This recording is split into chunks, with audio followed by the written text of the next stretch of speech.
Well, really, I just wanted to talk about some history, really. And I don't know if this will be uploaded. Possibly not. The idea is that Britain, certainly England, the English, they don't favour tyrants.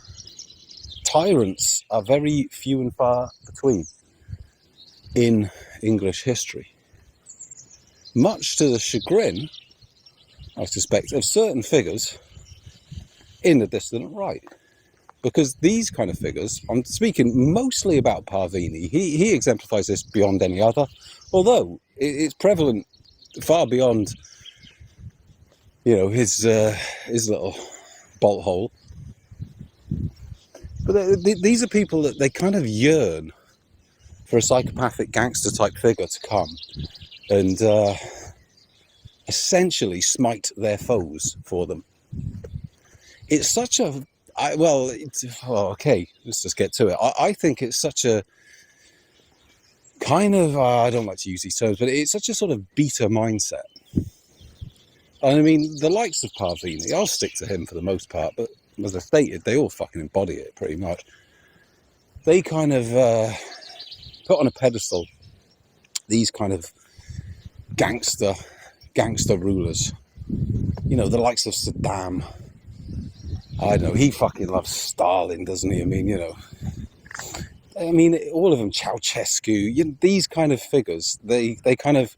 Parvini absolutely admires them, because Parvini is, to his core, a misanthrope. And he would wear that as a badge of pride, and we can all feel a bit misanthropic from time to time. It's kind of, this is the world we live in. But absolutely, to his core, he's exhibited a loathing of the British people. And I mean, I've actually done videos, pointing to this. This man, he kind of loathes the British people in a way that others in the dissident right, if you look at, like, I don't know, Woes and Morgoth, for example, these are the three that I tend to look at, they don't actually embody that because they're British and they have affection for the British people, despite my dislike of them. Like, that is the case. Well, Parvini doesn't. He does not have affection for the British people. You can draw your own conclusions of why that might be. Whatever. It is abundantly clear in his content over the years. He doesn't hide it. And so for him to have a hard ruler come in, and if he could, because this is the thing, I mean, he is a secret king. He is he's the ultimate secret king. In fact, if someone said to me, what is a secret king? I would point to Nima Parvini. And again, the archetype goes far beyond him and is prevalent all over that sphere. But with him, it's just, he genuinely believes that in time he will be called upon. He will be an influential, he will be some sort of Thomas Cromwell figure, whispering in the ear of a hard ruler and steering him with his genius. He truly believes this. I mean, he said this. I mean, okay, he hasn't quite said it in these terms, but he does believe. He believes that Tony Blair reads his content, has read his book and all the rest of it. I mean, it's really quite, I don't know. It's like Tony Hancock to a certain extent, without the humour, the levels of delusion. Again, far from the only one embodying that in that little milieu, but, whatever. So this kind of yearning for a hard ruler to come in and, like, shoot people in the back of the head for you and kind of like have everyone terrified and, put everyone under hard manners. This doesn't exist really in any sense at all in English history. I mean, so few and far between, because this is not who the English are as a people. We don't yearn for this. Like, if you go back to the sort of Anglo-Saxon, you go back to the Witan, you had to sort of rule, to a certain extent, you had to have the consent of the, the great and good. It wasn't a case. I mean, there were some figures who were, like someone like Offa. But I mean, this wasn't England. Offa was a Mercian king, famous for Offa's Dyke. I mean, Offa was cool, but then this was the Dark Ages. But, so he was like, a hard ruler. He did smite his foes and all the rest of it. But that's about as far as it goes. Then you've got William the Bastard.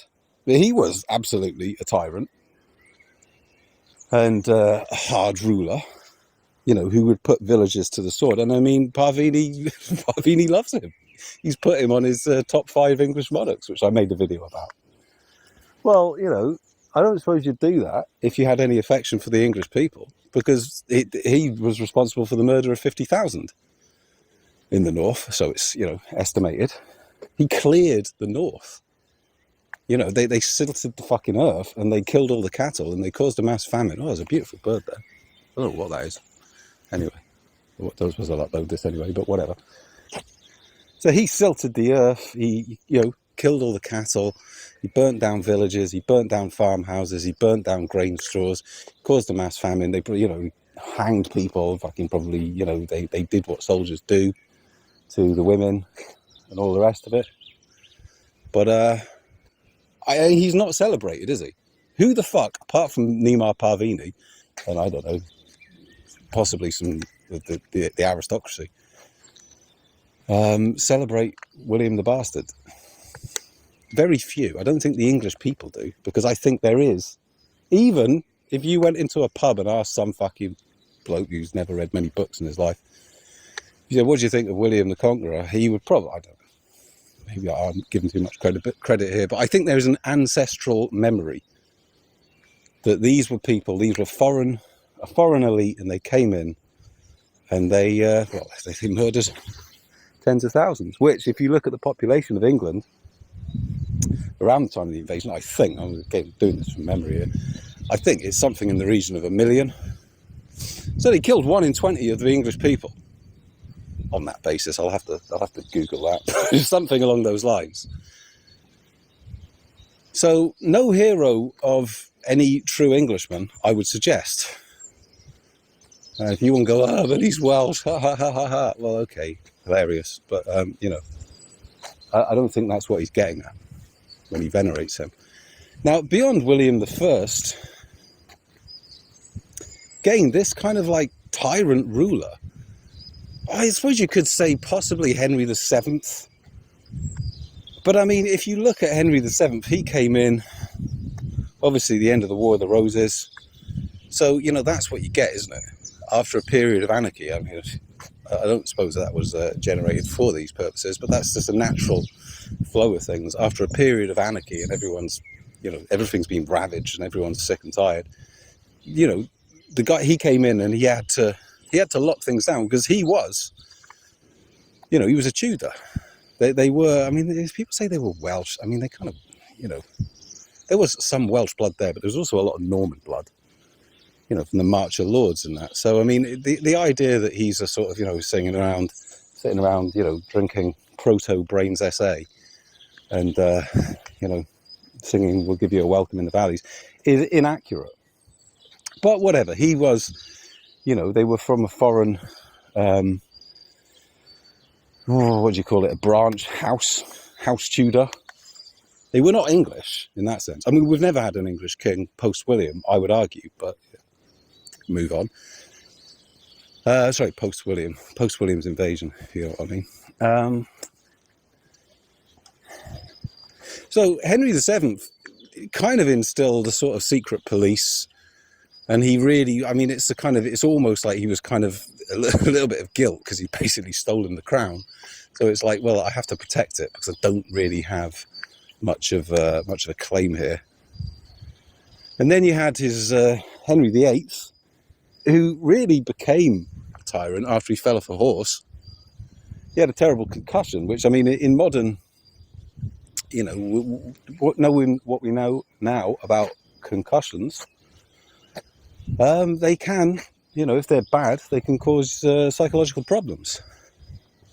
So he fell off a horse and he was kind of in and out of consciousness for the best part of a week. And then he was basically fucking bipolar at the end of it. And he would flare off and have all these terrible rages, kill people, whip people's heads off. I mean, that's a fucking psycho. And he burnt down I mean, it's terrible, really. I mean, the things that will have been lost under his rule, burning down the abbeys and all the rest of it. Oh, whatever. I don't personally think Henry VIII was a good king at all, really, to be honest. And I'm not a Catholic, so I'm not coming at it from that angle. I just think he was a fucking nutter. And I mean, beyond that, point me to any... I mean, I think our history, by and large, I mean, this will upset fucking Dissident Right, because, you know, figures such as this, they fucking cry about this. They cry about the fucking British Empire. And, you know, I mean, they just exhibit, you know, the evil Anglo-Saxon narrative. I mean, I don't suppose that's where they've, you know, explicitly got it from. But, you know, old fucking Morgoth, bonny lad, he was kvetching about this on some stream. He was like, we've been around the footing world, we're always footing getting involved in other people's business, and we're footing, I've had enough of it, why are we doing this? Like, we're doing this, or we did this, because that's survival. Like, if you're a European country at the beginnings of the imperial age, you know, you can either fucking tool up or you can get fucking invaded. And if Britain didn't have an empire, we'd be fucking dominated by, you know, the French or who the fuck knows, Hanover or whatever else. You know, and I mean, when I say dominated, I don't mean like, you know, you'd have taken a king or a queen or in some marriage and some whatever. I mean, you know, there would have been fucking landing ships and, you know, soldiers would have came and done, you know, what soldiers do to the English people. So the British Empire really is... I mean, I don't know why this needs to be explained, really. It's just, what else are you going to do? And this is another problem with the Dissident Right, is that this is what do they want for Britain? It's this tuck yourself up into a fucking ball mentality. Like, we shouldn't be, you know, they will frame it that we're always fucking around in foreign, you know, matters. But, I mean, it's kind of self-preservation to a point. Now, there are degrees to which you can apply that. You know, there are things you could possibly rein in, possibly. But this idea that, we'll all go back to the Shire and we'll all sit around growing fucking apples and drinking cider and playing accordions and that will be the extent of it. You're just going to get fucking dominated. You know, this is the world we live in. This is like the same people that sort of, you know, venerate people like Nietzsche, who I'm no great fan of. I don't know a great deal about, in all honesty, apart from second-hand stuff. I mean, that's what they sort of say, you know, it's survival of the fittest, it's law of the fucking jungle. Well, rolling up into a ball, you know, playing the Millennial Woes cards just to the end, you know, that is not going to work for your people. But there you go. It's taking a bit of a swerve, this, isn't it? We were talking about history. But anyway, this is fucking valid as well, because this is part of the wider issue with the Dissident Right. They want a hard ruler to come in, you know, spite all their foes, you know, and all the rest of it. And then when this hard ruler has got everything locked down to their liking, presumably, what do they want him to do? Like, okay, boys, what's next? Well, just leave us alone. Like, well, he's not going to fucking leave you alone, is he? Because he's a psycho. He's a hard ruler. He's not come from the people. He dominates the people. So it's just like there's no coherence, really, into their wider vision. It's like... And it's sort of, this is a thing with the right. I mean, Nix has talked about this, and he'll probably explain it in a more coherent fashion himself. But I mean, it's like, we want a hard ruler until things are all, okay, everything's a bit better now, so now let's just be libertarians. Leave me alone. Well, as I stated, if you get a fucking hard ruler comes in, installs orders, they don't leave you alone. Power fucking corrupts. What you need is like something to come from the people, but you know, it's unlikely to be the case. So you have to play some sort of you have to play the cards you fucking dealt. And these people, I mean, they'll kvetch again about Anglo-Saxons. I mean, they won't frame it like that, but essentially they will repeat that narrative. The evil Anglo-Saxons, London is this fucking, you know, whatever. Well, the rest of it, well, London is a fucking big asset. Like, unless you're really getting into fantasy worlds where, well, arguably, maybe not a fantasy world the way things are going, but, you know, unless everything is fucking, you know, turned to ash and you can rebuild from that ashes, then you know, you are going to have to play certain, well, as I say, play the cards you're dealt. And that means you've got this city of London, which is like one of the main financial centres. So it's just like, what this fucking, we just need to remigrate everyone. And then, you know, other secret kings start spurging on the internet and saying stuff like, yeah, oh, well, this is what's going to happen. Sooner or later it's going to happen. And then we're going to remigrate everyone who hasn't got 100% Anglo-Saxon DNA. Well, you know, I mean, I am putting sugar on that, but not that much. You know, and there's terrible debates raging about, you know, if someone's got a fucking, I don't know, Portuguese mother, whether they will be welcome in the future kingdom once the secret king emerges from his, well, secrecy. I don't know, I'm trying to think of a better way to say that and failed.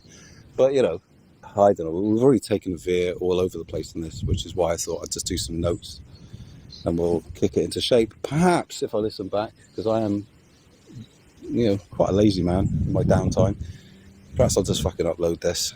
The points being, let's just round it up into a conclusion here.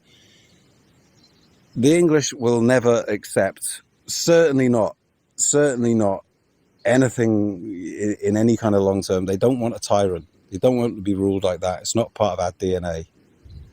You know, we are, as much, they will hate this, but we are a democratic people. It's kind of in our core. And I mean, as I say, I can point to the Witan and Magna Carta.